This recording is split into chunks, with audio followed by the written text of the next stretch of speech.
আমার লেবু গাছের গোড়া পরিষ্কারের চেষ্টা করলাম। পরিষ্কার বলতে আসলে লতা যেগুলি লতা ছিল, যেই লতা গাছকে আঁকড়ে ধরে সেই লতাগুলি গোড়া থেকে পরিষ্কার করেছি।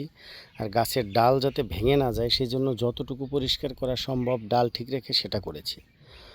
তো পরিষ্কার করতে গিয়ে যে লেবুগুলো একেবারে হাতের কাছে পড়েছে, চোখে পড়েছে, একেবারেই পরিপক্ক, একেবারেই একেবারে পূর্ণাঙ্গতা পেয়েছে যে লেবুগুলি, একেবারে রস এমনভাবে পড়ে, আপনি না দেখলে বুঝবেন না যে আসলে এত রস এই লেবুগুলিতে, এবং খেতেও এত ভালো লাগে।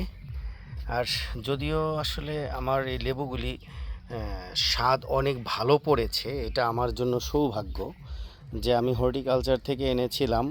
যা যা এনেছিলাম তার মধ্যে শুধু কয়েকটা লেবু গাছের চারাই আমার খুব ভালো পড়েছে, যেগুলোর লেবু অনেক সুস্বাদু, এবং আশেপাশে যারাই আমার লেবু কিনে তাদের কাছে আমার লেবুর চাহিদা হচ্ছে সব থেকে বেশি। অনেকেরই এখন লেবু বাগান রয়েছে, কিন্তু ম্যাক্সিমাম ক্ষেত্রে দেখা গেছে তারা আমার গাছের লেবুটাকে খুব পছন্দ করে, এবং সুযোগ পেলে তারা ম্যাক্সিমাম ক্ষেত্রে তারা আমার বাড়িতে চলে আসে, বাড়িতে এসে লেবু নিয়ে যায়।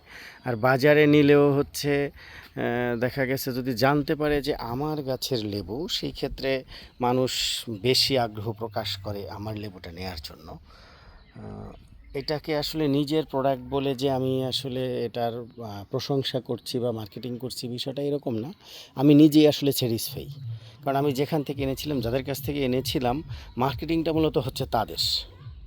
তো আমি তাদের কাছ থেকে এই ভালো লেবুর চারাটা পাওয়ার কারণে আমি কিন্তু উপকৃত, এবং আমার কাছে বেশ ভালোও লাগছে, এবং আমি চেষ্টা করছি পর্যাপ্ত পরিমাণ আমার এই লেবুর কলম দিয়ে লেবুর চারা করতে, এবং আমি বৃদ্ধি করার চেষ্টা করছি।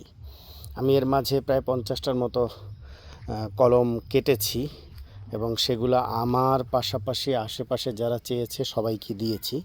আরও বেশ কিছু অর্ডার অলরেডি আমার কাছে চলে এসেছে, এবং লেবু গাছে কলম কাটার প্রসেসিংও আমার চলছে।